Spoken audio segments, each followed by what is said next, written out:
सहनौ भुनक्तु सह वीर्यं करवावहै तेजस्विनावधीतमस्तु मा विद्विषावहै।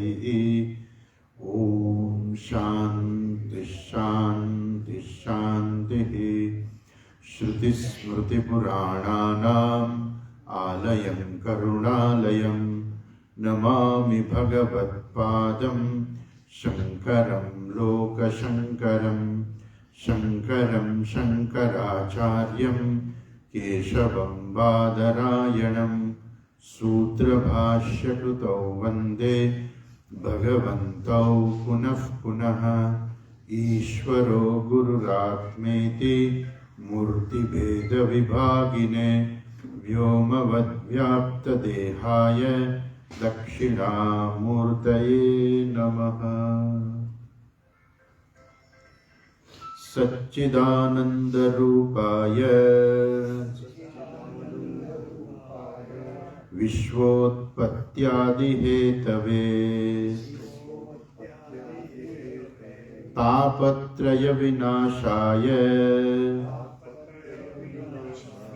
श्रीकृष्णाय वयं नुमः। यं प्रव्रजन्तमनुपेतमपेतकृत्यं द्वैपायनो विरहकातर आजुहाव पुत्रेति तन्मयतया तरवोऽभिनेन्दुः तं सर्वभूतहृदयं मुनिमानतोऽस्मि।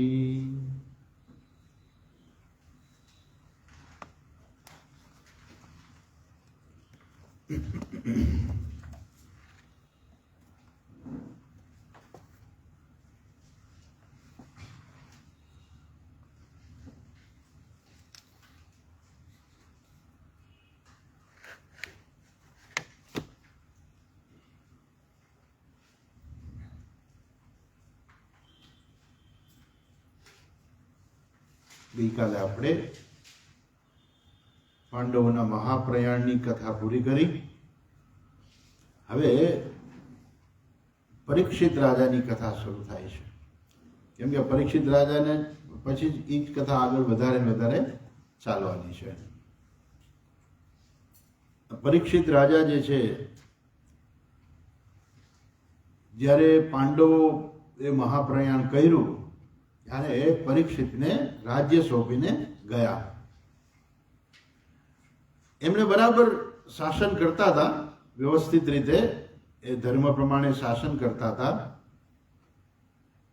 અને એવા એનામાં ગુણો હતા કે જેનું વર્ણન જે છે, જેની આગાહી જે છે એ જ્યોતિષીઓએ કરેલી હતી.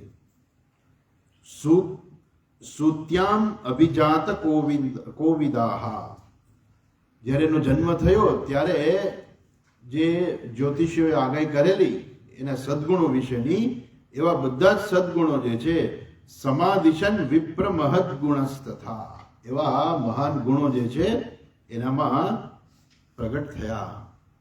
અચ્છા, પછી આગળ શું જોયું આપણે કે એમના લગ્ન થયા એ ઉત્તર કુમાર જે છે, ગઈકાલે આપણે જોયું કે વિરાટ રાજાની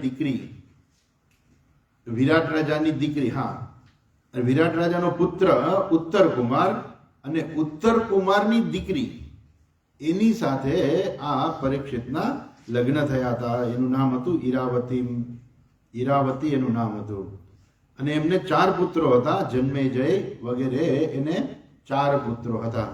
ગઈકાલે જોયું કે આપણે આ જન્મેજયનો ઉલ્લેખ અહીં વધારે કેમ કર્યો, બીજા પુત્રનો ઉલ્લેખ કેમ નથી કર્યો?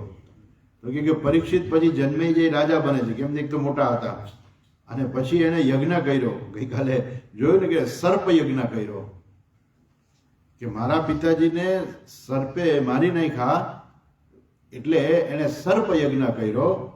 અને બધા સર્પોના નામ બોલીને આહુતિ આપે એટલે બધા સર્પો જે છે ખેંચાઈને યજ્ઞની અંદર આવીને પડી જાય, એવો સર્પ યજ્ઞ કર્યો. પછી દેવતાઓએ અને બ્રાહ્મણોએ એમને કહ્યું કે બસ હવે બહુ થયું, કારણ કે પેલું તક્ષક જે છે એ જાય છે ને શરણે જાય છે ને બધું કરે છે. પછી યજ્ઞને ત્યાં અટકાવી દે છે અને બધા બ્રાહ્મણોને દક્ષિણા આપી અને બ્રાહ્મણોને છૂટા કરી દે છે. આ જ પરીક્ષિત રાજાએ અશ્વમેધ યજ્ઞ, એવો અશ્વમેધ યજ્ઞ છે કે જે ભગવાન રામે પણ કરેલો અશ્વમેધ યજ્ઞ, કે જેમાં અશ્વનો જે યજ્ઞનો ઘોડો હોય, ઘોડાને છૂટો મૂકી દેવામાં આવે અને ઘોડો જ્યાં જ્યાં ફરી બધી જગ્યા જે છે એ રાજાની થઈ જાય અને જો કોઈને વિરોધ હોય તો એની સાથે એ યુદ્ધ પણ કરે. આવો જ આપણે આગળ પણ કથા જોયેલી ગંગાની કથા વખતે કે સગર રાજાએ પણ આવો અશ્વમેધ કર્યો અને 100 અશ્વમેધ યજ્ઞ પૂરા થાય એટલે વ્યક્તિને ઇન્દ્રાસનની પ્રાપ્તિ થાય.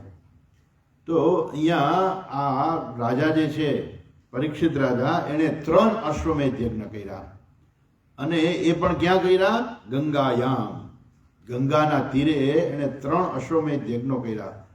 આ યજ્ઞથી ખૂબ જ પુણ્યની પ્રાપ્તિ થતી હોય છે, કેમ કે એની અંદર ખૂબ દાન આપવાનું હોય છે. ભૂરી દક્ષિણા, એમાં ખૂબ દાન આપવાનું હોય છે. આપણે જનરલી એવું માનતા હોઈએ કે દાન દીધું એટલે પૈસા ગયા, પણ ઊંધું છે. દાન દીધું એટલે પુણ્ય વધી ગયું ને જેમ જેમ દાન વધારે ને વધારે કરતા જાય એનું પુણ્ય વધતું જાય. ભૂરી દક્ષિણા, ખૂબ એમાં દક્ષિણા એને આપેલી. અને પોતાના ગુરુ જે છે એમણે શારદ વતમ, એમણે કૃપાચાર્યને પોતાના ગુરુ બનાવ્યા હતા. અને જ્યારે આ યજ્ઞ થયો, અશ્વમેધ યજ્ઞ કર્યો, ત્યારે સાક્ષાત દેવતાઓ પણ એ પોતાનો ભાગ લેવા આવેલા. એટલે કે છે દેવાહા યત્ર દેવાહા અક્ષિગોચરાહા, દેવતાઓ પણ જ્યાં જે છે એ દ્રષ્ટિગોચર થયેલા. સામાન્ય રીતે દેવતા પરોક્ષ પ્રિય હોય, હંમેશા દેવતાઓ આપણી આંખ સામે, આપણી નજર સામે આવે નહીં, સિવાય કે આપણે એની ઉપાસના કરીએ અને દેવતા આપણી સામે પ્રગટ થાય તો એ જુદી વસ્તુ છે. પણ સામાન્ય રીતે દેવતાઓ ક્યારેય ના આવે. પણ આ યજ્ઞ એટલો સરસ હતો, એટલો વિધિસર અને એટલી દક્ષિણા અને એટલા બ્રાહ્મણો દ્વારા મંત્ર બોલાવ્યા કે જેને કારણે દેવતાઓ પણ ખુશ થઈને એ ત્યાં આવેલા, સાક્ષાત દેવતાઓ પણ આવેલા. હવે આગળ જોઈએ આપણે પેજ નંબર 138 ઉપરથી.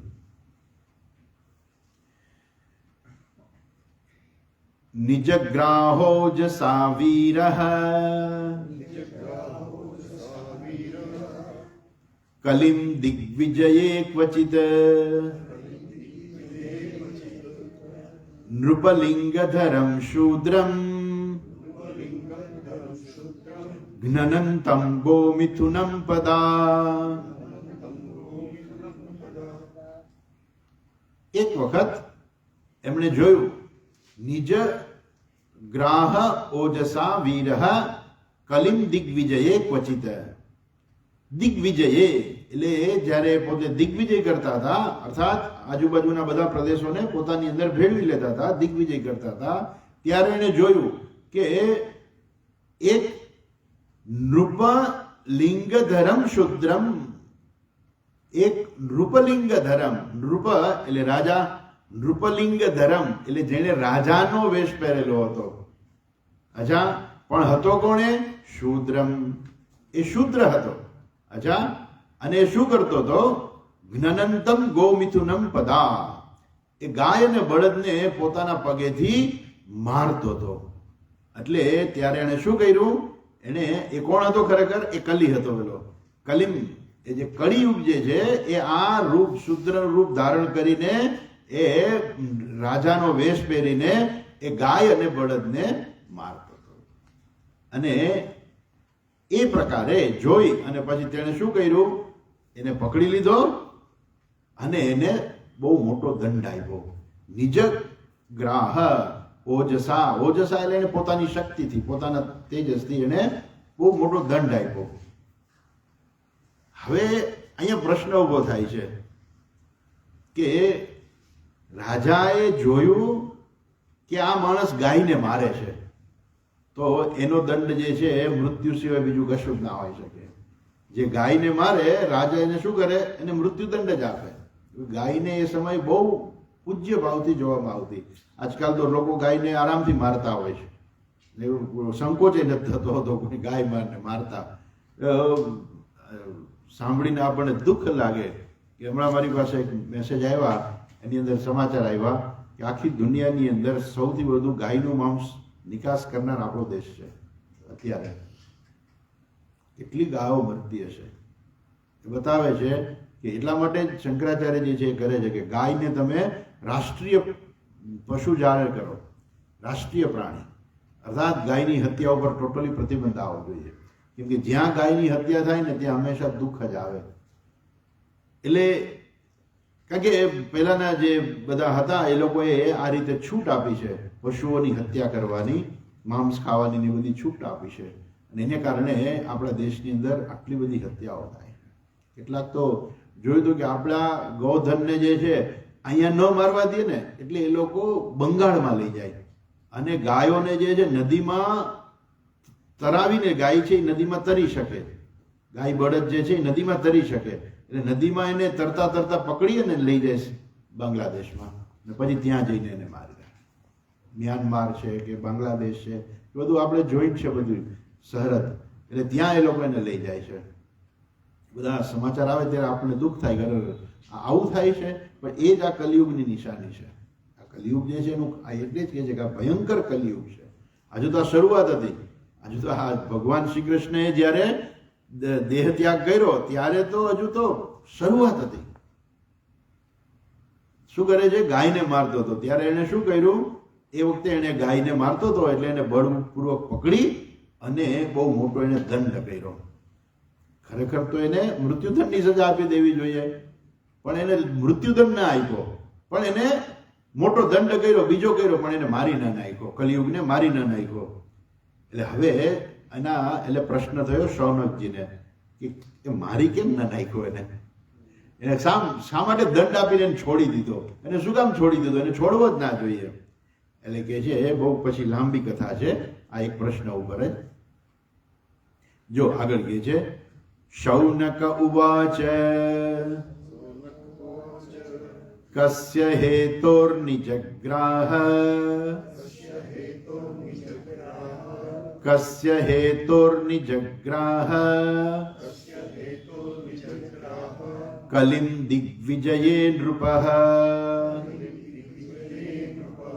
કલિમ દિગ્વિજયે નૃપઃ નૃદેવ ચિન્દ્રુક શુદ્રકઃ નૃદેવ ચિન્દ્રુક શુદ્રકઃ असौ गाम्यः पदाहनत असौ गाम्यः पदाहनत तत्कथ्यतां महाभाग तत्कथ्यतां महाभाग यदि कृष्ण कथाश्रयम्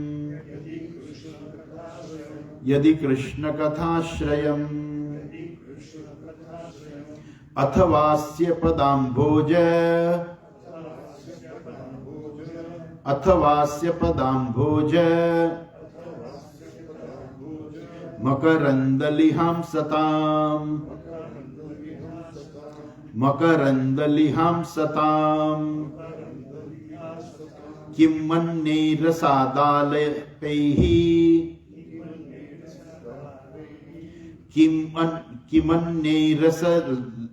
किमन्ये रसदालापैः आयुषो यद सद्व्ययः आयुषो यद सद्व्ययः. शौनक जी કહે છે કસ્ય હેતોઃ નિજગ્રાહ કલિમ દિગ્વિજયે નૃપઃ નૃદેવ ચિન્દ્રુક શુદ્રકઃ. આજે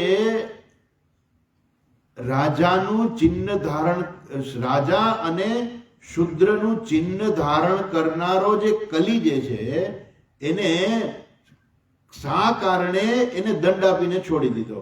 કોણે? દિગ્વિજયે નૃપઃ. જે રાજા, નૃપઃ એટલે રાજા. કોણ રાજા? પરીક્ષિત રાજા. પરીક્ષિત રાજા જ્યારે દિગ્વિજય કરતા હતા ત્યારે એને આ રાજાનો વેશ ધારણ કરેલો શુદ્ર જે કલી હતો એ કલીને જોયો અને એ ગાયને મારતો હતો, તો એને શા માટે એને છોડી દીધો? એ જે છે તત્કથ્યતામ મહાભાગ યદિ કૃષ્ણાશ્રયમ. એને મારી કેમ ન નાખ્યો? પણ આ પ્રશ્ન હું તમને પૂછું છું, શૌનકજી કહે છે કે તત્કથ્યતામ, એ તમે મને કહો. મહાભાગ, હે મહાભાગ, હે સુતજી, તમે મને કહો. યદિ કૃષ્ણ કથાશ્રયમ, જો આ વસ્તુ જે છે, જે હું તમને પ્રશ્ન કરું છું કે શું કામ માર્યો, તો હવે ઘણા એવા પ્રશ્નો હોય કે જે ભગવાનની કથા સાથે કઈ એને લેવા દેવા ના હોય. તો જો ભગવાનની કથા સાથે એને કઈ લેવા દેવા હોય, કથા સાથેનો કંઈક સંબંધ હોય, તો તમે મને કહો. બાકી દુનિયામાં તો ઘણી વસ્તુ બનતી હોય છે, બધું આપણે જાણવાની જરૂરિયાત નથી હોતી કે હવે દક્ષિણ કોરિયામાં શું બન્યું, ઉત્તર કોરિયામાં શું બન્યું. હવે આપણી પાસે ક્યાં એટલું ટાઈમ છે બધું જાણવાનો કે બધું આપણે જાણી લઈએ. ઠીક છે, કઈ સમાચાર આવ્યા, છાપવું આવ્યું, વાંચી લીધું, વાત પૂરી થઈ ગઈ. ઘણા લોકો ન્યૂઝપેપર રીડર હોય, એ સવારથી સાંજ સુધી આખું ન્યૂઝપેપર વાંચી જાય. ઇવન જેટલી જાહેરાત આવી હોય ને એ વાંચી જાય. બધી જાહેરાતો સાથે બધા ન્યૂઝ વાંચી નાખે આખો દિવસ. પેલા તો આવું થતું, હવે કદાચ લોકો ઓછા થઈ ગયા છે, કારણ કે હવે ટીવી આવી ગયું ને, એટલે આખો દિવસ ટીવી ઉપર પછી સમાચાર સાંભળે રાખે ને ટીવીની ચેનલો ઘુમાડે રાખે. અચ્છા, તો એ કહે છે કે અહીંયા શૌનકજી કહે છે કે તત્કથ્યતામ મહાભાગ, હે મહાભાગ, હે સુતજી, કૃષ્ણ કથાશ્રયમ. જો ભગવાનની કથાની સાથે આનો કઈ સંબંધ હોય તો આ વાત મને કયો, નહીં તો જરૂરી નથી. કથા સાથે કઈ સંબંધ હોય તો કયો, નહીં તો પછી જવા દે, જે થયું તે થઈ ગયું એમ. અથવા અસ્ય પદામ ભોજ મકરંદ લિહાસતામ કિમ અન્યૈહિ અસદ આલાપૈહિ આયુષઃ. પેલો મોટો બધો શબ્દ છે ને, કિમન્યૈ રસદાલાપૈહિ આયુષઃ, તો ત્યાં સંધિ છે. કિમ અન્યૈહિ અસદ આલાપૈહિ આયુષઃ. કિમ અન્યૈહિ અસદ આલાપૈહિ, આલાપ એટલે વાતચીત કરવી, નકામી વાતો કરવી. એટલે કે છે કે ખોટી વાતચીત કરવાનો શું અર્થ છે? કિમ અન્યૈહિ, બીજી ખોટી વાત કરવાનો કોઈ છે જ નહીં, અર્થ નથી. કેમ? આયુષઃ યસ અસદ અવ્યયઃ, અસદ વ્યયઃ. ખોટું આયુષ્ય શું કામ બગાડવું, ખોટો ટાઈમ શું કામ બગાડો કે ભાઈ પેલાનું શું થયું ને આનું શું થયું ને આનું શું થયું. ભગવાને આપણને મર્યાદિત આયુષ્ય આપેલું છે, એ આપણે જીવવાનું છે, અને એમાં આપણે ભગવાન સુધી પહોંચવાનું છે. એ જેને એમ કહેવાય ને કે આપણા આયુષ્યની મર્યાદા છે. આપણે ધારીએ તો 500 વર્ષ ના જીવી શકીએ, ધારીએ તો 1000 વર્ષ ના જીવી શકીએ. આપણું આયુષ્ય મર્યાદિત છે, અને એ મર્યાદિત આયુષ્યની અંદર આપણે આ બધું પ્રાપ્ત કરવાનું છે. અને અહીંયા તો ભાગવતની કથા ચાલે છે, એટલે સમય પણ મર્યાદિત છે. તો આ મર્યાદિત સમયની અંદર આવી બધી ખોટી વાતો જે થતી હોય તો એવી જરૂરિયાત નથી. અથવા જો શું કહે છે, અથવા અસ્ય પદાંભોજ મકરંદ લિહામ સતામ. આ જે છે ભગવાનના પદાંભોજ, ભગવાનના ચરણ કમળ જે છે એનું રસપાન કરનારા, ભગવાનના ચરણ કમળોની કથાનું રસપાન કરનારા, અર્થાત ભગવાનની લીલાનું રસપાન કરનારા. જેને ભગવાનની લીલામાં રસપાન કરતા હોય ને એનું જે છે એને, એ લોકોને આવી આડી અવડી વાતો ગમે જ નહીં કે ભાઈ આપણે સારી વાતો કરો ને, કંઈક ભગવાનની વાતો કરો ને. જો ભગવાનની વાત સાથે કે એનો સંબંધ ના હોય તો આવી ખોટી વાત અમારે સાંભળવી નથી, અથવા તો તમે કરશો નહીં. અથવા અસ્ય પદાંભોજ, પદ અંભોજ, અંભોજ ગઈકાલે આપણે જોયું હતું. જ એટલે જન્મ થવો, અંભોજ એટલે પાણીમાં જન્મ થવો. જેનો પાણીમાં જન્મ થાય એને કહેવાય કમળ. પણ કેવું કમળ છે અહીંયા? પદાંભોજ એટલે ચરણ કમળ. કોના ચરણ કમળ છે? ભગવાનના ચરણ કમળ. અને એ ભગવાનના ચરણ કમળ, ભગવાનની લીલા, અને એ લીલાનું રસપાન એટલે કે છે મકરંદ લિહામ સતામ. સત્પુરુષો શું કરે છે? ભગવાનની લીલાનું કથામૃત જે છે એનું પાન કરતા હોય છે. અને આવા લોકો જે છે એ લોકો માટે બીજી બધી જે છે અસત અવ્યય, એ ખોટી જે છે ચર્ચા કરવામાં એ લોકોને રસ નથી હોતો. માટે જો કંઈ ભાગવતના ભગવાનની કથા સાથે જો એનો કંઈ સંબંધ હોય તો અમને કયો, બાકી નકામી બીજી વાતનો કોઈ અર્થ નથી. કેમ? આયુષ કેવું છે? યદ અસત અવ્યય. આયુષ્ય જે છે બગાડ, અસત અવ્યય એટલે અસત વ્યય. ખોટું આયુષ્ય જે છે એ બગાડવાનો કોઈ અર્થ નથી. ખોટું આયુષ્ય બગાડવું એટલે શું? સમય બગાડવો. ઘણા કામ એવા હોય ને કે જરૂરી ના હોય, એમાં સમય જ બગડતો હોય. તો ભાઈ આવો સમય બગડતો હોય કે જેમાંથી આપણને કાંઈ મળવાનું નથી, તો પછી આપણે શા માટે એમાં સમય બગાડવો જોઈએ? આગળ કહે છે શુદ્રાયુષામ ઋણમંગ. શુદ્રાયુષામ ઋણામંગ મર્ત્યાનામૃતમિચ્છતામ. મર્ત્યાનામૃતમિચ્છતામ ઇહોપહૂતો ભગવાન. ઇહોપહૂતો ભગવાન મૃત્યુશામિત્ર કર્મણિ. મૃત્યુશામિત્ર કર્મણિ.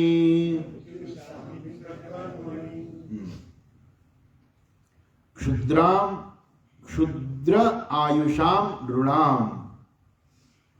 નૃણામ એટલે મનુષ્યનું આયુષ્ય કેવું છે? ક્ષુદ્ર છે. ક્ષુદ્ર છે એટલે શું? બહુ અલ્પ આયુષ્ય છે.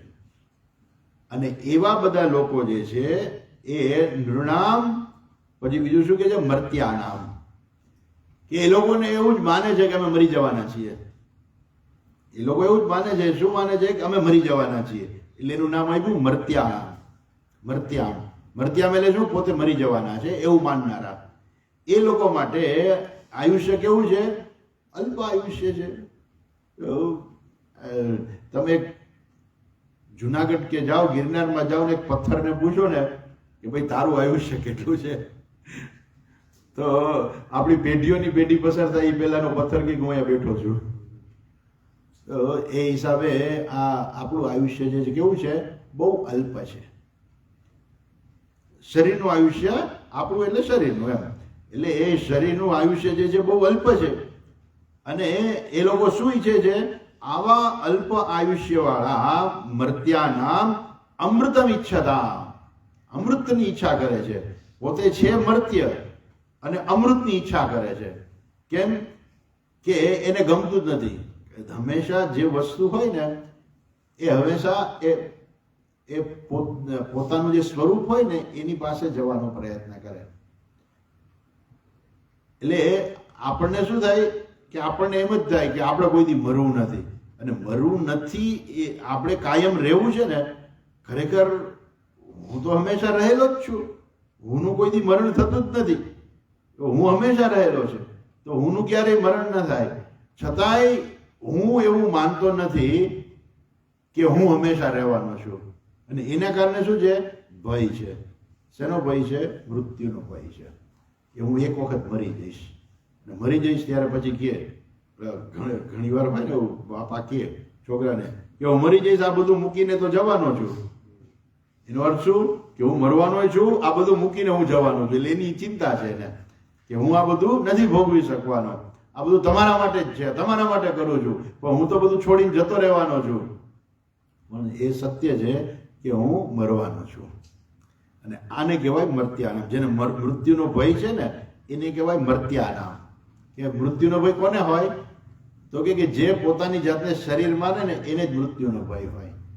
કેમ કે શરીર અવશ્ય મરવાનું છે. એને આપણે ગમે એટલું કરીને તોય બચાવી ના શકાય.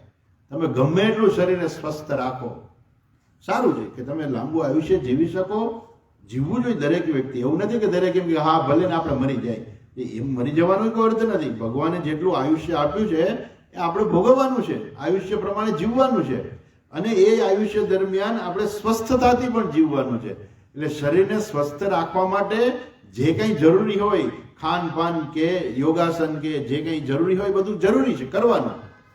પણ એ ગમે એટલું આપણે કરીએ છતાં પણ શરીરને આપણે કાયમને માટે નથી રાખી શકવાના. એક વખત તો શરીરનો અવશ્ય અંત આવવાનો જ છે.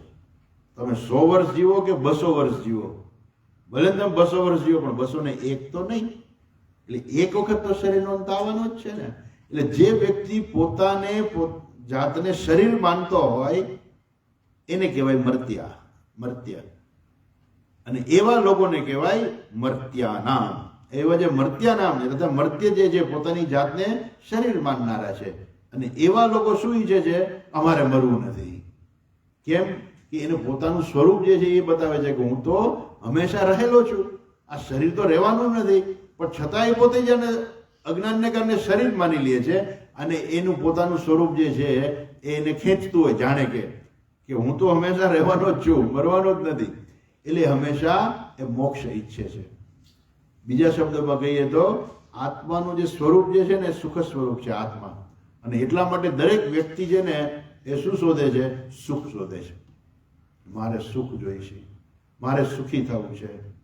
કેમ કે આત્માનું સ્વરૂપ સુખ સ્વરૂપ છે, આત્મા પોતે જ. એટલે સુખની પાછળ દોડાદોડી કરે છે. પેલું હરણ જેવું છે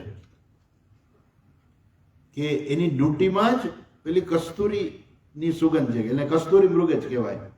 એ કસ્તુરી મૃગ એવું કહેવાય છે કે પોતાની ડ્યુટીમાંથી આવતી સુગંધ જે છે ને એ સુગંધ મેળવવા દોડાદોડી કરે છે, અને અંતે એ મરણને શરણ થઈ જાય છે, પણ એને સુગંધ મળતી નથી. એ પોતાની જ સુગંધ છે ખરેખર તો. કે જેમ કસ્તુરી મૃગ જે છે એ ચારે બાજુ એ પેલી સુગંધ શોધવાનો પ્રયત્ન કરે છે કે આ સુગંધ ક્યાંથી આવે છે, પણ એને ખબર નથી કે સુગંધ એની પોતાની જ છે. એમ દરેક માણસ જે છે એ ચારે બાજુ સુખ શોધવાનો પ્રયત્ન કરે છે. એને ખબર નથી કે હું પોતે જ સુખ સ્વરૂપ છું. આની પહેલા આપણે બહુ ઘણી ચર્ચા કરી છે કે જો જગતના પદાર્થોમાં સુખ હોય તો બધાને સુખ થવું જોઈએ. કોકને સુખ થાય છે, કોકને નથી થતું, કોકને દુઃખ પણ થાય છે પદાર્થથી. એ બતાવે છે કે જગતના પદાર્થોમાં સુખે નથી ને દુઃખ પણ નથી. આપણે એની ઉપર અધ્યારોપ કરીએ છીએ અને પછી આપણે સુખી ને દુઃખી થઈએ છીએ. તો હું પોતે જ સુખ સ્વરૂપ છું, અને એ સુખ સ્વરૂપ હોવાને કારણે મારે સુખ જોઈએ છે. સુખ જોઈએ છે અર્થાત મારે મરવું નથી ક્યારે. અને એના કારણે આપણે શું ઈચ્છીએ છીએ કે ભાઈ આપણે મોક્ષ પ્રાપ્ત કરવો છે. મોક્ષ એટલે શું? ક્યારેય મરવાનું નહીં. આમ તો ખરેખર આપણું સ્વરૂપ જ છે, આપણે ક્યારેય મરતા જ નથી. પણ જો આપણને ખબર ન હોય તો આપણે એ શોધ કરીએ. જો આપણે ખબર પડી જાય કે હું તો મરતો જ નથી, તો આપણે મર્ત્ય ના કહેવાય, તો આપણે શું કહેવાય? આપણે મોક્ષ સ્વરૂપ કહેવાય. તો અહીંયા શું કહે છે કે આવા મર્ત્ય લોકો જે છે ને એ શું કરે છે? એ લોકો મોક્ષને ઈચ્છે છે. હવે એની પાસે શું છે? આયુષ્ય અલ્પ છે, અને એટલા સમયની અંદર એને મોક્ષ પ્રાપ્ત કરવાનો છે. અને હવે એમાંય જો આડોઅવળો ટાઈમ બગાડી નાખે ક્યાંય, તો એ મોક્ષ પ્રાપ્તિમાં એટલો સમય એનો ઘટી જાય છે. અને માટે કહે છે ક્ષુદ્ર આયુષામ નૃણામ અંગ. અંગ એટલે હે સુતજી, મર્ત્યાનામ અમૃત ઈચ્છતામ. એ છે મર્ત્ય, એમને મોક્ષની ઈચ્છા છે, મરવું નથી. અચ્છા, પણ આ ભાગવતની કથા સાંભળવાથી શું થાય? ભાગવતની સાંભળવાથી હૃદયની શુદ્ધિ થાય, જ્ઞાન પ્રાપ્ત થાય, અને અંતે મોક્ષની પ્રાપ્તિ થાય. પેલા કહે છે કે એટલા માટે તમે અહીંયા છે ને યમરાજાને બોલાવી લીધા છે કે આ કથા હાલે ને ત્યાં સુધી કોઈનું મરણ ન થાય. એ કહે છે અહીંયા શું કહે છે? ઇહોપહૂતો ભગવાન મૃત્યુ શામિત્ર કર્મણી. આ જે શાંતિ કર્મ ચાલે છે, જે યજ્ઞ ચાલે છે, એ યજ્ઞની અંદર ભગવાન મૃત્યુ ઇહ ઉપહૂતઃ એમને આમંત્રણ આપવામાં આવ્યું છે કે તમે અહીંયા આવો. કેમ કે યમરાજા અહીંયા હોય તો અહીંયા બેઠા હોય તો પછી યમરાજા બીજે તો જઈ ના શકે ને. એટલે જ્યાં સુધી યમરાજા પોતે કથા સાંભળતા હોય ત્યાં સુધી શું થાય? બીજા લોકો બધા જે છે બચી જાય, યમરાજા એને મારી ના શકે. અચ્છા, જોઈએ આગળ શું કહે છે? ન કશ્ચિન મ્રિયતે તાવદ, ન કશ્ચિન મ્રિયતે તાવદ યાવદાસ્ત ઇહાંતકઃ, યાવદાસ્ત ઇહાંતકઃ એતદર્થમ હિ ભગવાન, એતદર્થમ હિ ભગવાન આહુતઃ પરમર્ષિભિઃ, આહુતઃ પરમર્ષિભિઃ અહો નૃલોકે પીયેત અહો નૃલોકે પીયેત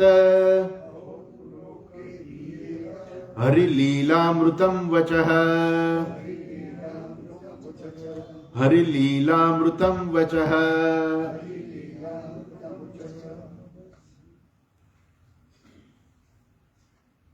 ન કશ્ચિન મ્રિયતે તાવત યાવત યાવત અસ્ત ઇહ અંતકઃ.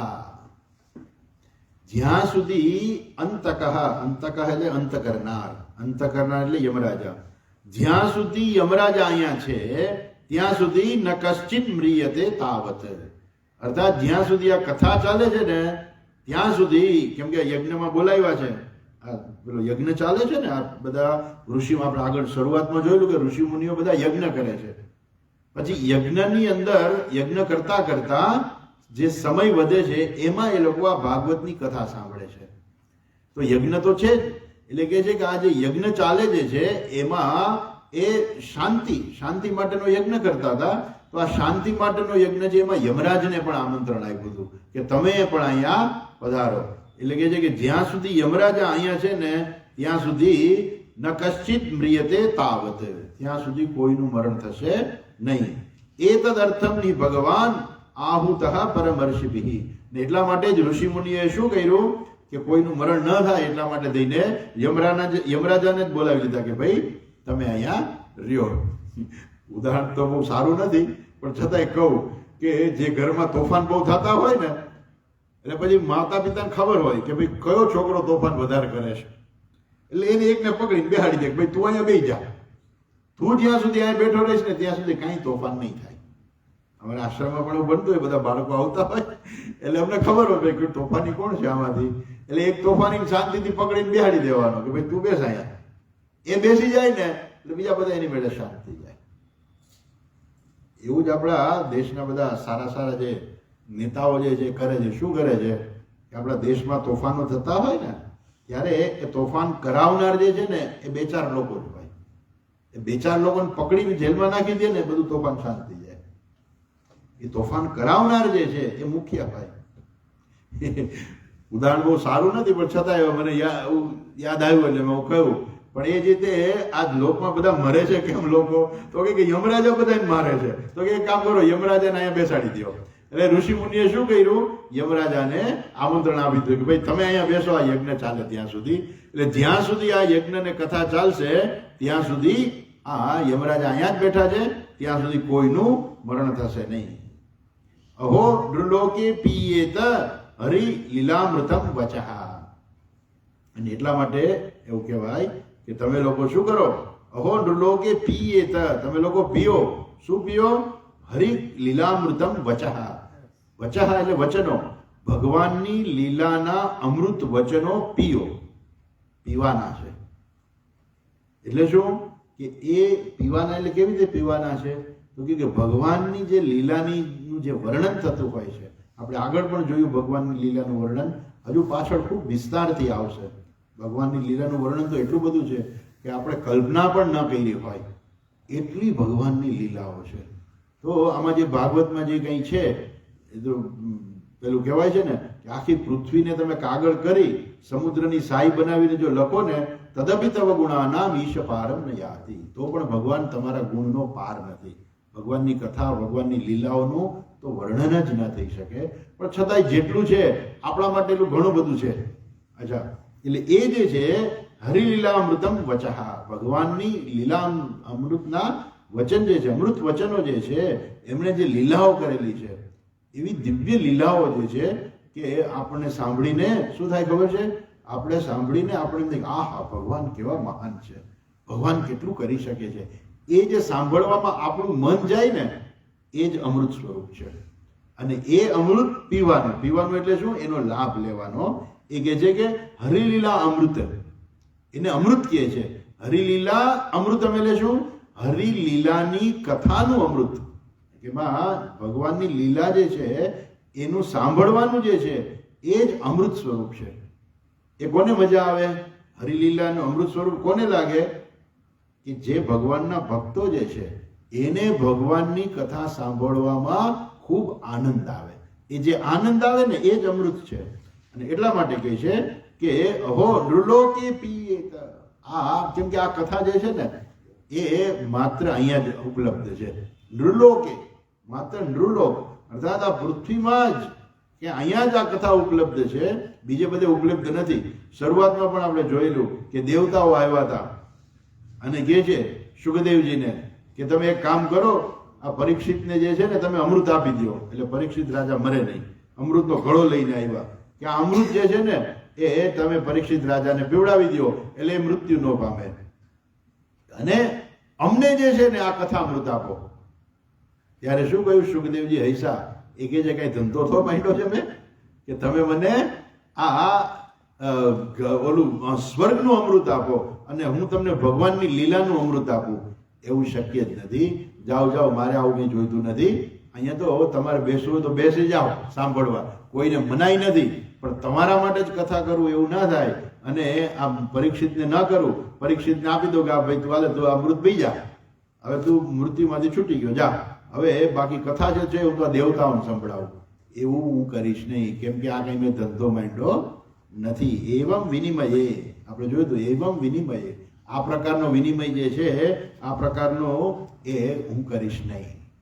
એને કે કો કથા ક્વ સુધા, ક્યાં કથા અને ક્યાં આ અમૃત, એ બેની સરખામણી જ નથી થઈ શકતી. અને એટલા માટે, કારણ કે અહીંયા તો શું થાય કે જેટલા લોકો સાંભળે ને એટલા લોકોને આનંદ આવે. આ ભગવાનની કથા કેવી છે કે જેટલા લોકો સાંભળે ને એટલા બધાને આનંદ આવે. ત્યાં તો શું છે, કદાચ પરીક્ષિત એકાદ ઘડો પી જાય, કદાચ થોડુંક અમૃત પી જાય તો બહુ તો એ કદાચ સ્વર્ગાદી લોકને પ્રાપ્ત કરે, અત્યારે મૃત્યુમાંથી છૂટી જાય, પણ જન્મ મૃત્યુના ચક્રમાંથી તો એ છૂટી ના શકે. જ્યારે આ કથા કેવી છે કે માણસને જન્મ મૃત્યુના ચક્રમાંથી જ છોડાવી દે. એકાદ જન્મમાં જ છૂટી જાય કદાચ, ચાલો કે આ અમૃત પીધું ને સ્વર્ગમાં ગયા, સ્વર્ગના ભોગ ભોગવીને પછી ક્ષીણે પુણ્ય મર્ત્ય લોકમ વિશંતિ. સ્વર્ગ જ કાયમ નથી રહેવાનું. આવા તો કેટલાય સ્વર્ગ થઈ ગયા, કેટલી ઉત્પત્તિ થઈ ગઈ, કેટલાય પ્રલય થઈ ગયા, એમાં કેટલી વાર પૃથ્વી થઈને કેટલી વાર સ્વર્ગ બન્યા, ને તો બધું બનેલું છે. તો એમાં એકાદ વખત કોઈ માણસ સ્વર્ગમાં ગયો તો એનો અર્થ એવો નથી કે જન્મ મરણના ચક્રમાંથી એને મુક્તિ મળી ગઈ છે. એ તો હજુ અંદર જ ફસાયેલો છે. અને આ કથાના અમૃતથી શું થાય છે? કથા અમૃતથી કાયમને માટે સંસારમાંથી મુક્તિ મળી જાય છે. એટલા માટે અને કે છે હરિલીલા અમૃતમ વચઃ અહો નૃલોકે પીયેત. નૃલોકમાં તમે આ પીઓ, પ્રેમથી પીઓ હરિલીલા અમૃતમ. હવે લોકો કેવા છે એની ચર્ચા કરે છે કે આ દુનિયાના લોકો કેવા છે. મંદસ્ય મંદ પ્રજ્ઞસ્ય, મંદસ્ય મંદ પ્રજ્ઞસ્ય વયો મંદાયુષશ્ચ વૈ, વયો મંદાયુષશ્ચ વૈ નિદ્રયા હ્રિયતે નક્તમ, નિદ્રયા હ્રિયતે નક્તમ દિવાચ વ્યર્થ કર્મભિઃ, દિવાચ વ્યર્થ કર્મભિઃ. એક શ્લોકની અંદર માણસનું આખું જીવન બતાવી દે છે કે માણસ કેવો હોય છે. આ લોકના બધા લોકો કેવા હોય છે? તો કહે છે કે મોટા ભાગના લોકો કેવા હોય છે? મોટા ભાગના લોકો મંદ હોય છે, બુદ્ધિથી પણ મંદ હોય છે.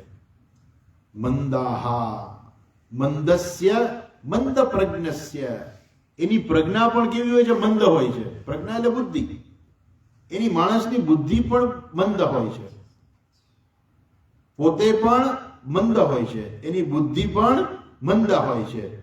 એટલે વયઃ મંદ આયુષશ્ચ વૈ, એનું આયુષ્ય પણ ઓછું હોય છે. મંદ એટલે ઓછું, ઓછી બુદ્ધિ હોય, ઓછું આયુષ્ય હોય.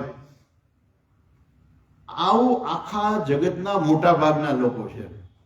તમે જો દુનિયા કેવડી મોટી છે અને કેવા લોકો દુનિયામાં ક્યાં ને ક્યાં શું કરતા હોય છે.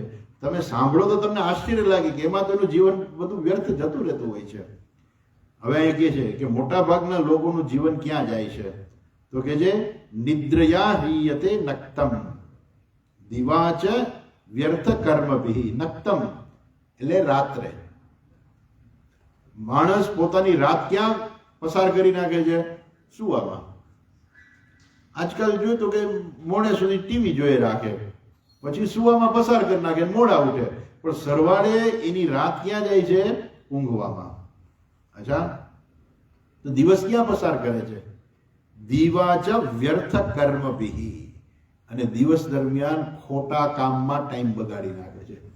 પોતાની ફરજ રૂપે કરે એ જુદી વસ્તુ છે, પણ એ સિવાયનો જે સમય હોય છે ને, એ સમય ક્યાં બગાડી નાખે? વ્યર્થ કર્મભિ. જે કામ એને ન કરવાના હોય ને એવા કર્મની અંદર એ ટાઈમ પોતાનો બગાડી નાખે છે. અર્થાત એનું આયુષ્ય જે છે એમને પૂરું થઈ જાય છે. ઘણા બધા લોકોના તમે જીવન તો જુઓ, એ શું કરે છે, શું કમાય છે, કેમ ઘર હાલે છે ને કેમ મરી જાય છે, એમને બધું પૂરું થઈ જાય. અને સમય ક્યાં ને ક્યાં બગાડી નાખતા હોય છે લોકો. વ્યર્થ કર્મભિ, નકામા કામોની અંદર, કે જે કામની કોઈ જરૂરિયાત નથી એવા કામોની અંદર એ લોકો સમય બગાડે છે. ખરેખર સમયનો ઉપયોગ ક્યાં કરવો જોઈએ? કે આપણને આ મનુષ્યનો જન્મ મળ્યો છે. આ જન્મ એક જ જન્મ એવો છે કે જેમાંથી આપણને મોક્ષ મળી શકે છે. પેલી વાર્તા તમે સાંભળી હશે કે એક રાજાએ માણસને પૂરી દીધો મહેલના મોટા રૂમની અંદર. પછી એને કહું કે એક દરવાજો મેં ખુલ્લો રાખ્યો છે. આંખે પાટા બાંધી દીધા, સરખી રીતે કે ખોલી ના શકે એવી રીતે આંખે પાટા બાંધી દીધા અને પૂરી દીધો એને. એક દરવાજો ખુલ્લો રાખ્યો 84 માંથી. પેલો માણસ શોધતો જ રહીએ, કારણ કે 84 દરવાજા હતા, એમાંથી એને એક દરવાજો શોધવાનો હતો કે જે ખુલ્લો છે. થાય શું કે જેવો 84મો દરવાજો આવે ને ત્યારે જ એને બરાબર કઈ ખંજવાળ આવે. હવે ક્યારનો દરવાજો ન આવતો એટલે આમ હાથ અડાડીને આગળ વયો જાય. એ દરવાજો ખુલ્લો હતો, પણ એ જ સમયે એને કઈ ખંજવાળ આવે, કઈ ભૂલી જાય કે કઈ ફટ દઈને આગળ જતો રહે. દરવાજો તો ખુલ્લો છે. એમ આ 84 લાખ યોની છે, અને એમાં આ એક મનુષ્ય રૂપી દરવાજો ખુલ્લો છે. અને એમાં જયારે માણસ આવે ને ત્યારે શું થાય? હું જલ્દી આ મેળવી લઉં, જલ્દી પૈસા મેળવી લઉં, જલ્દી ભોગ ભોગવી લઉં, જલ્દી પૈસા ભેગા કરી લઉં ને મકાન બંગલા ગાડી આ બધું બનાવી લઉં, મારું નામ થઈ જાય ને મને લોકો બધા ઓળખે કે આઈ એમ સમથિંગ. તો એની પાછળ જ સમય બગાડી નાખે. એમાં ને એમાં એને જે કહે છે ને કે માણસને છે ને ક્યારેય તૃપ્તિ નથી. ન તર્પણીયો મનુષ્ય. માણસ જે છે ને એને ધનથી ક્યારેય તૃપ્તિ નથી. ગમે એટલું એની પાસે ધન હોય ને તો એમ થાય હજુ થોડુંક વધારે આવી જાય ને તો સારું, એટલે વળી પાછો એનો પ્રયત્ન ચાલુ થઈ જાય. એટલે કે ને રિટાયર થાય ને તો સરકાર જે ધરાર રિટાયર કરી દે. મારી પાસે ઘણા લોકો એવા આવી ગયા છે. એટલે એમ કે બસ સ્વામીજી હવે રિટાયર થાવ છું. એમ બહુ સરસ કીધું, હવે તમારે સત્સંગ. એ કે પણ મેં બીજી નોકરી શોધી જ લીધી છે. હજુ તો રિટાયર થાવ છું ત્યાં તો એ કે બીજી નોકરી શોધી જ લીધી છે. કે આપણે આ રિટાયર થઈશ ને એટલે આટલું પેન્શન આવશે અને આટલી નોકરી કરીશ ને એટલે નોકરીમાંથી મને આટલા રૂપિયા તો મળી જશે, એટલે દર મહિને મારી આટલી ઇન્કમ ઊભી થઈ જશે, એટલે કઈ ચિંતા નથી. ઉમે ચિંતા નથી, તમારા દીકરા કમાય જ છે. અને નો કમાતા હોય દીકરા તો દીકરાને કમાઈને દેવાની બાપની ફરજ નથી. એક વસ્તુ સમજી લેજો કે બાપે પૈસા કમાઈને દીકરાનું ઘર હલાવવાની જરૂરિયાત નથી હોતી. દીકરાની ફરજ છે. દીકરો મોટો થઈ ગયો, લગ્ન થઈ ગયા, બાળકો થઈ ગયા, તો એને પોતાનું ઘર હલાવવું તો એની ફરજ છે. હવે એ જો ના સમજે તો બાપુજી શું કરે? એને જિંદગી આખી પૈસા આપે રાખે, જિંદગી આખી પૈસા આપે જ રાખે. એ છોકરામાં ક્યારેય મેચ્યોરિટી ના આવે, એને પોતાનું ઘર હલાવવાની ક્યારેય ખબર ના પડે કે જે પરિસ્થિતિ છે એ પરિસ્થિતિ પ્રમાણે એને ઘર હલાવવું જોઈએ. પછી બાપુજી તો જતા રહીએ, પછી ઇન્કમ બંધ થઈ જાય, પછી કેમ ઘર હાલશે? આજે બાપુજી બેઠા છે એટલે એને પેન્શન આવે છે એટલે ઘર હાલે છે, પણ કાલ સવારે શું થશે? ભાઈ એ બાપુજી એની ચિંતામાં એ નોકરીએ કરવા માટે બીજી કે ભાઈ ના મારા છોકરાને પૈસાની જરૂરિયાત છે ને એટલે. પણ છોકરો પૈસા કમાતા શીખતો જ નથી. પછી બાપુજી નહીં રહીએ ત્યારે શું થશે ત્યારે ખબર નથી. તો પણ અત્યારથી જેને શીખવાડો ને કે તું તારી જાતે કમાતા શીખ, તારી જાતે ઘર લાવતા શીખ. અને બધા જે છે એવું કઈ એવું નથી કે બધા પૈસા કમાઈને જ આવતા હોય છે. જીવનની અંદર તો બધાને ચડ ઉતર તો આવતી જ હોય છે. પણ થાય શું, દીકરાને પૈસા આપવા એમાં વાંધો નથી, જરૂરિયાત હોય તો આપો, પણ એમાં તમે તમારું જીવન વેડફી નાખો છો ને એની સામે વાંધો છે.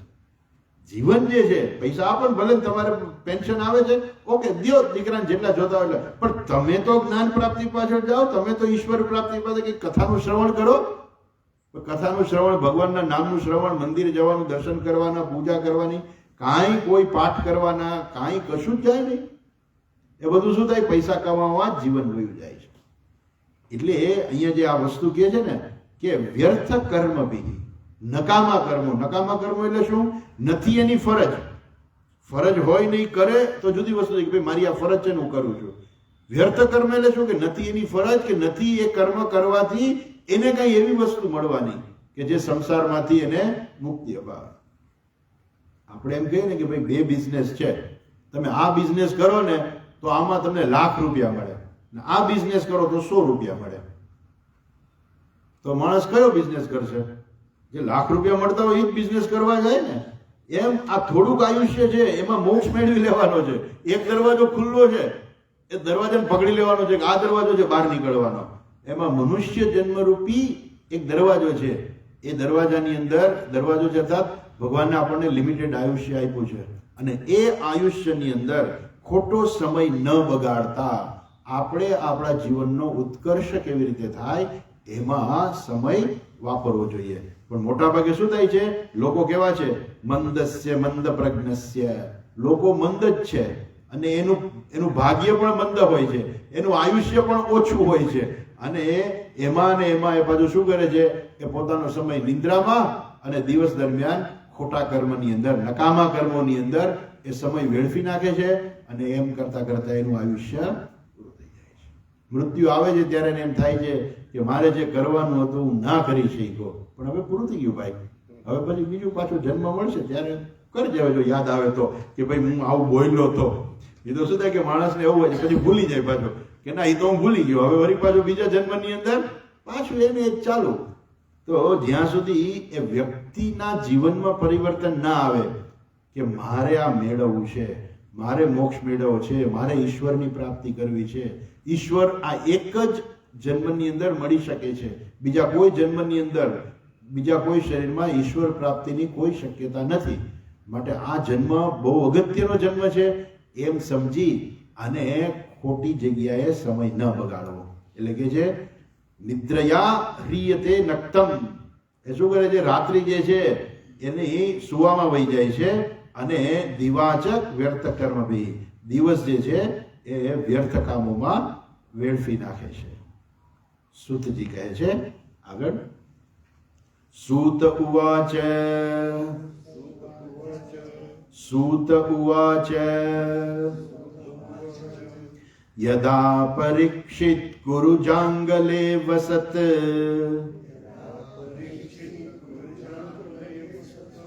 યદા પરીક્ષિત ગુરુ જાંગલે વસત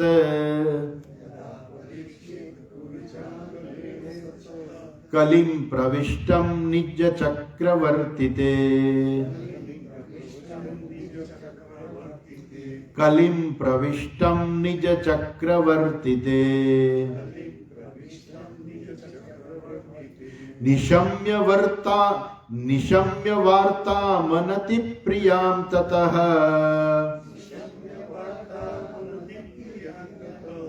નિશમ્ય વાર્તા મનતિ પ્રિયામ તતઃ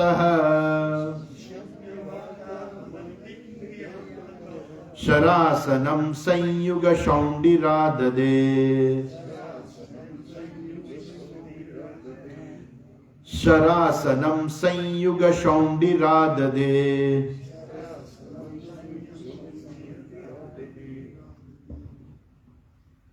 શરાસનમ સંયુગ સૌંડી આદદે.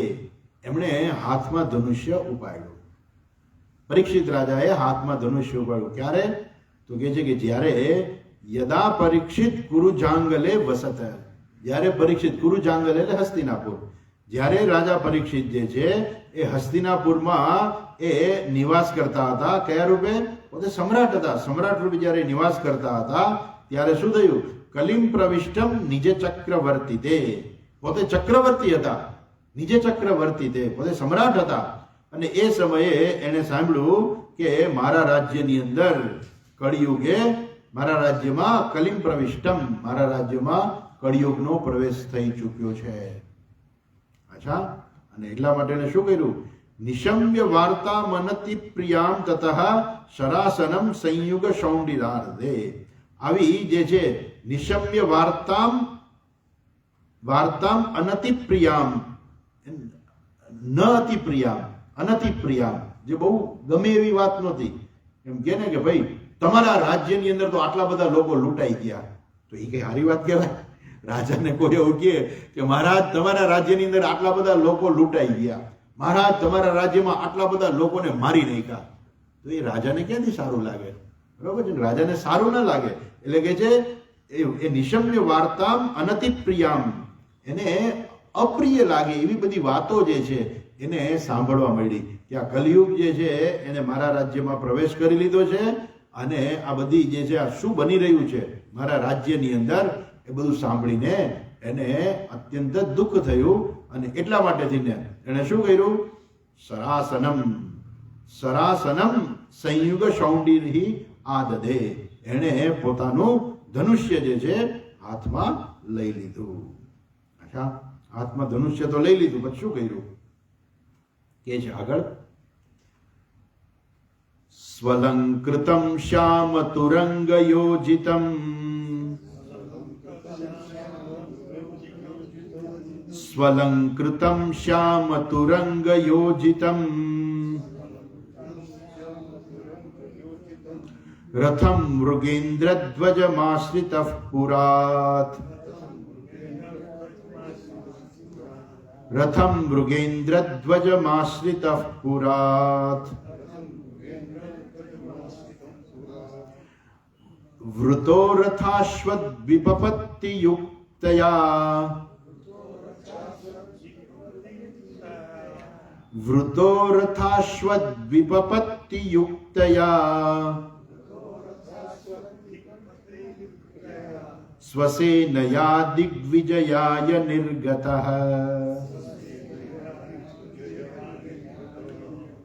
સ્વસેનયા દિગ્વિજયાય નિર્ગતઃ,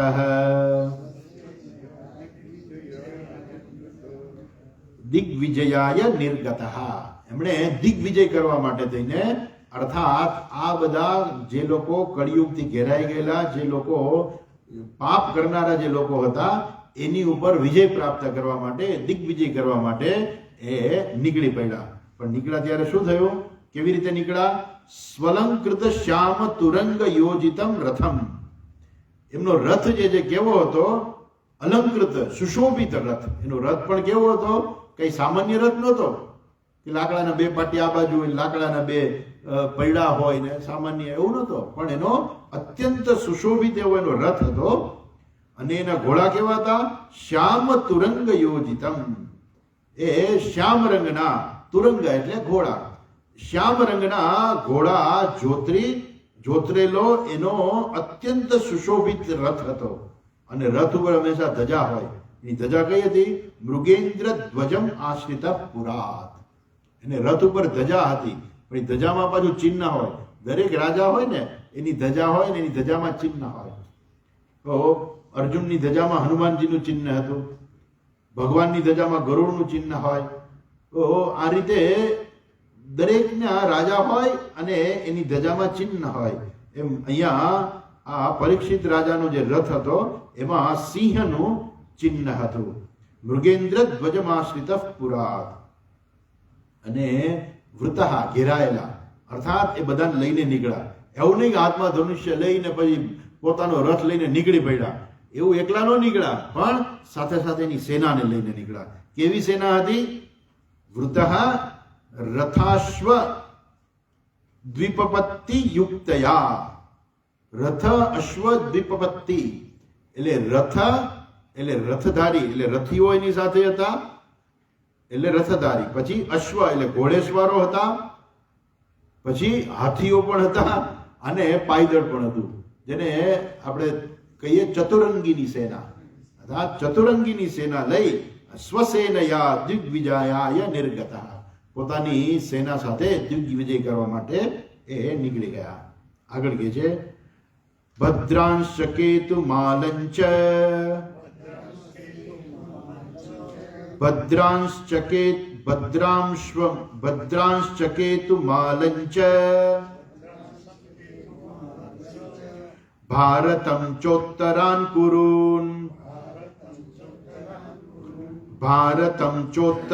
કુરૂન કિમ પુરુષાદીની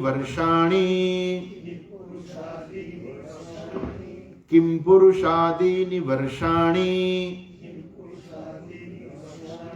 વિજિત્ય જગૃહે બલિમ.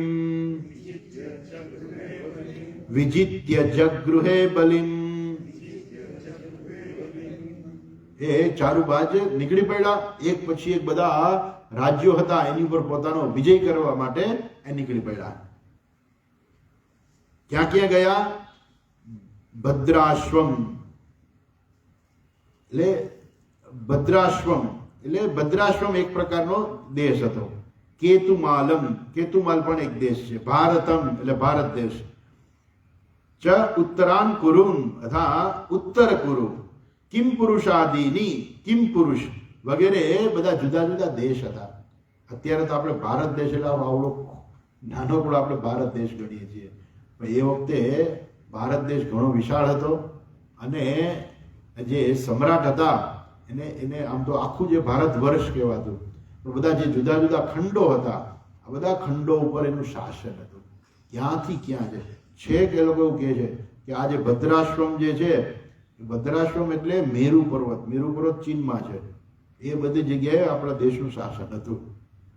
કેતુમાલમ ચ ભારતમ ચ ઉત્તરાન કુરુ, આ બધું જે છે બધી જગ્યાએ આપણા સમ્રાટોનું રાજ્ય હતું, બધી જગ્યાએ ધર્મનું શાસન હતું.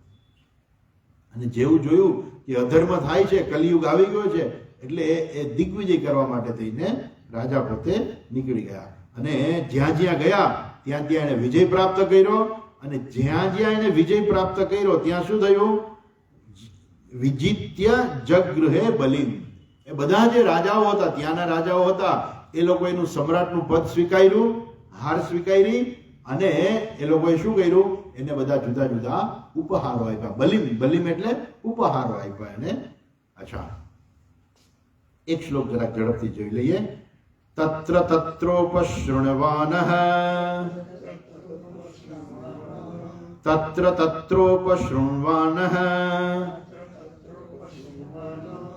સ્વપૂર્વેષાં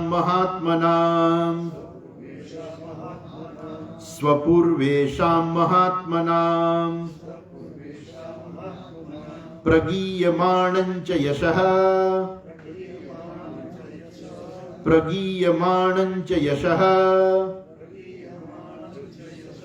કૃષ્ણમાહાત્મ્ય સૂચકમ.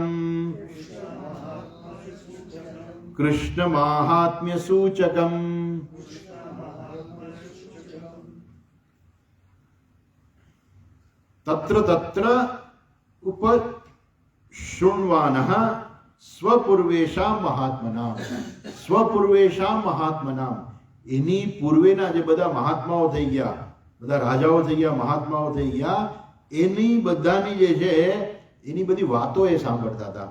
પ્રગીયમાણં ચ યશઃ, એનો યશ, એની કીર્તિ, કે એની પહેલાના જે બધા રાજાઓ થઈ ગયા, જે મહાત્માઓ થઈ ગયા, એ બધાએ જે કાર્ય કર્યું હતું એની બધી ચારે બાજુ વાતો થતી હોય. કોઈ સારું કાર્ય કર્યું હોય તો એની બધા વાત કરે.